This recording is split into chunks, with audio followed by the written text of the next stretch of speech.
Welcome to the Michigan Golfer Show, Elton. Join us each week as we explore the people, the places, and the events that shape our great game.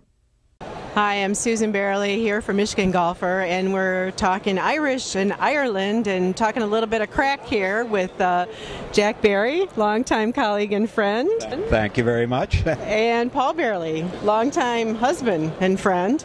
And we're going to talk about Ireland and the Ryder Cup of 2006. Yes, what a wonderful year. Well, that was the successor to Oakland Hills, where we might remember that the United States got hammered by the Europeans. And although everybody had a good time, Hal Sutton was the captain at the time, and he unfortunately paired Tiger and Phil Mickelson, who did not like each other, and they were the first group out, and they got hammered by Padraig Harrington and Colin Montgomery, and that set the tone, and we got beat bad by a record score. So the next 2 years later, went over to Dublin to the K Club, and you're responsible for that. What happened then? Oh, I think it was a repeat, wasn't it? And the weather was terrible. Yeah, Paul, what are your memories of that week? I remember going in there, and like you say, Jack, the weather reminded me a lot of Michigan. I mean, we had sun, rain, wind, sleet, sun again, all the same day. Hi, this is Susan Bairley, and I'm talking with Bill Shilladay. He's one of the greenskeepers here at the K Club in County Kildare, Ireland. Bill, this is a tournament that's going to be kind of tough on the course, isn't it, with all the pedestrian traffic? Absolutely, it is, especially here in Ireland with the weather that we've got at the moment. It's going to be very tough on the course. Yep. How do you plan for that, and how do you handle it when it's over? We plan for it. We plan for rain, and if we get sunshine, it's a bonus. So we've got a lot of wood chip and a lot of ground cover to put down for pedestrian traffic. And after the tournament, it's all hands on deck to clean. And I do recall going over there saying, wow, what an amazingly American-style golf course, this Arnold Palmer K Club, setting the table for us Americans. And then we walked out, 18.5 to 9.5 or something. We got fleeced again. But I have to admit, the Irish people were so excited about hosting their very first world event. They had no World Cup there, no rugby things. This Ryder Cup was their first major invitation to the world, and wow, did they ever take care of us. It almost felt like an honor to get fleeced. And those three Irish players, McGinley and Darren Clark, of course, who just lost his wife before that, and Padraig Harrington, you mentioned, they all played so well, and they were playing for their country. It's nothing like that. And they had a marvelous time, and they let the few Americans there know about it. I had a lot of fun, but I want to ask you, Jack, you had been to many Ryder Cups, and you were at 3 in England, right? And then this one, and the opening ceremonies, for example. How did that compare? Well, I'm not a big fan of all the ceremonies, so I'll let you handle that one. I loved it. I absolutely loved it. It's my kind of thing. Nice parade. Yeah. But in terms of the golf, how was that? I mean, obviously the weather was a lot different. It was very much so. It was wet, muddy, and the course is low. The river Liffey runs right through it, and is a kind of a target on the 17th hole that runs along the river, runs on right along. The green is on the other side of it, and not in that tournament, but Rory McIlroy a couple of years ago, he won the Irish Open for the first time. He'd been trying to win that forever, and he made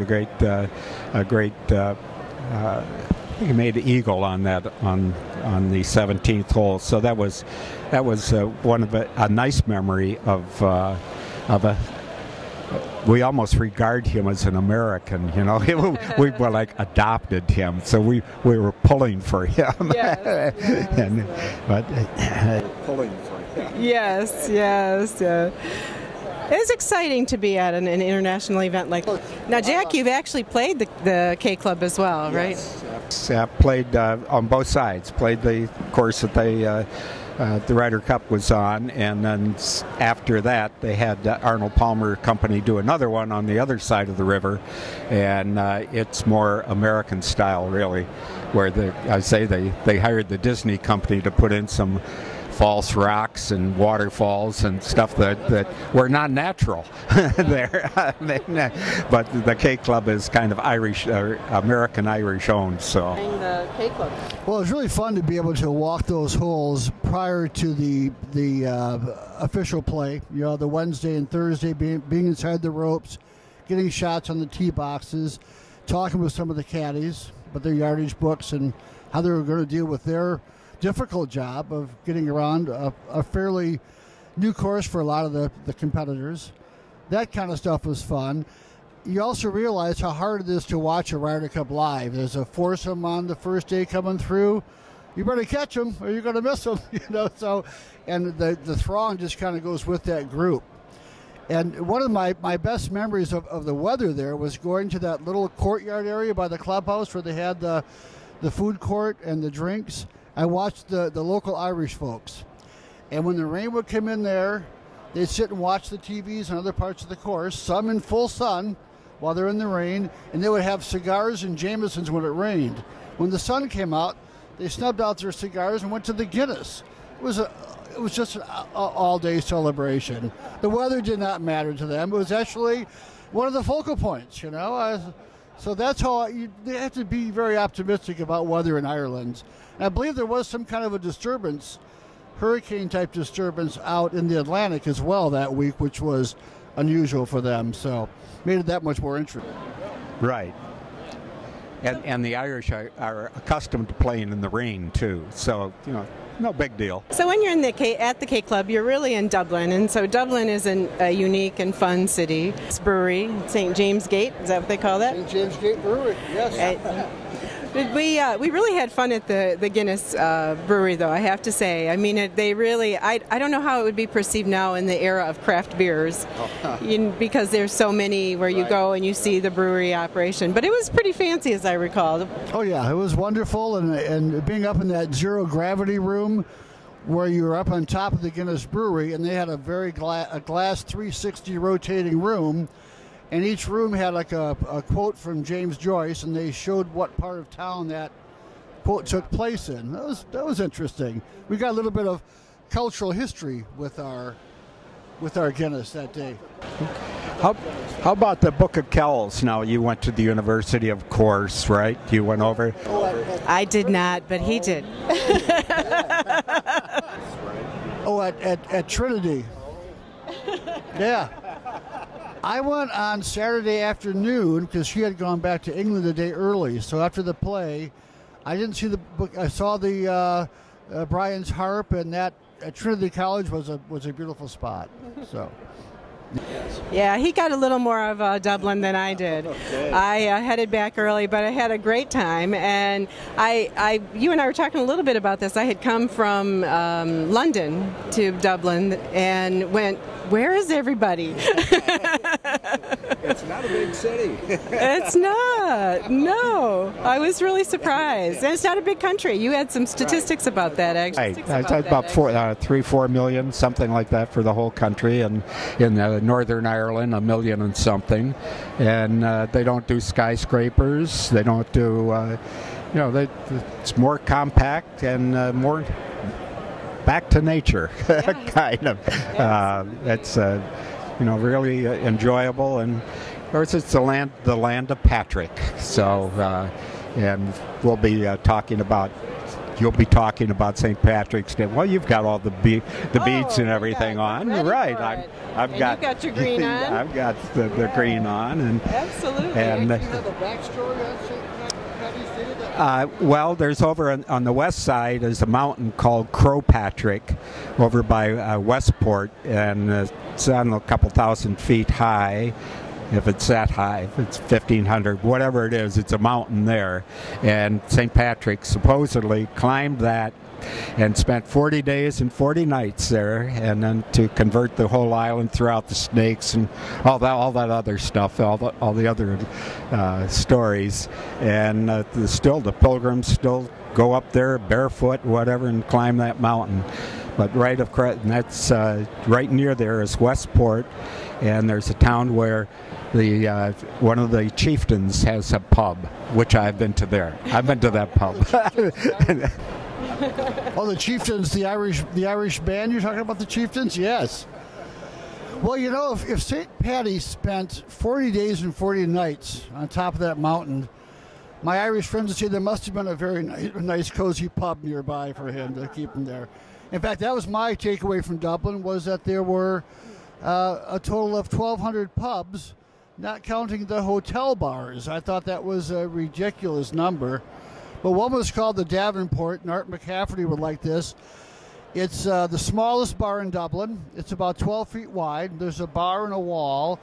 And they say it's the only pub in town you can meet yourself going in as you're coming out. Well, I do remember the Halfpenny Bridge, or Halfpenny Bridge. I don't, hardly say the word half there, correct? And just some of the wonderful people of Ireland. I mean, we really enjoyed ourselves. Every time we went into a pub, we were very welcomed. I was amused that the two beers were Guinness and Budweiser that were most prominent. They were very friendly. They're very friendly folks. Yeah, we really had a great time, and I think you really got to see a little bit more of the city than I did. Last year, yesterday, through till Monday, and got to went to the Irish Writers Museum, which is in George Jameson's old house on Parnell Street. You walk in, there's a copy of Bram Stoker's Dracula and all sorts of the Irish literature. Jonathan Swift's writings were in there, and George Bernard Shaw. It was very, very neat to walk into that place. James Joyce's writings, and Oscar Wilde and his wit. Good question. We've not golfed there, Jack, yet, so we have to go back just for that. So we need to go back. We have a 40th coming up. So maybe it'll be this year. Okay. Maybe it'll be this year. Yeah. We've got to get out and see the whole country. We really do. We really do. And I do want to mention, when we were there, we were guests of Osprey Golf, which was really active at that time in the golf industry, and really promoted golf scholarships and getting juniors over there and their coaches, and wherever the Ryder Cup was going to be, they were going to take a group of kids and give them a quote-unquote scholarship as well, and really let them experience golf. And I remember that trip was really special in that regard too, because there were high schoolers and golf coaches that came along, and what a fabulous experience for them. It's really important. Yeah, I think Mike and his crew sent about 100 people over there from his staff and his golf pros and property managers and the scholarship winners, the coaches that went there. Reporters. It was quite a. And I think, Jack, you and I talked a little bit about the fact that the USGA was actually behind what Europeans were doing as far as engaging juniors. Yes, the USGA and the PGA have really gotten together to promote the game, and with a lot of help. Really in the publicity with the Masters, with Billy Payne, who was the chairman of the Masters, and setting up the drive, chip, and putt contest, which and is the LPGA fantastic. And the LPGA is into it. They're all getting together now, and they've got like Mike Wan, who is the head of the LPGA. He has done a super job with that. Well, it was good to talk with you both about Ireland and golf, and the K Club particularly. It was a lot of fond memories for us, for all of us, which is great. Even despite the rain, and which did give us an opportunity to go to the seaside village of Howth. Yeah, we had a cancellation because of high wind. We actually had the day cancellation. Remember that too? Yeah. Anyway, yeah, it was a lot of fun. So anyway, happy to talk Ireland and Cork once again with you, Jack, and with you, Paul.